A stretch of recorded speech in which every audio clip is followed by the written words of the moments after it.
देखते होता हमारे उड़हिया बैठी के पिपरा के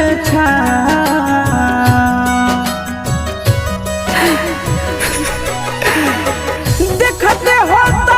हमारे उड़हिया बैठी के पिपरा के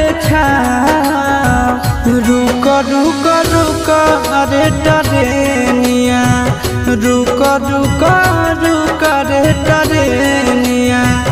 ले ले चल जनुआ के गाँव रुक रुक रुक रे टरेनिया।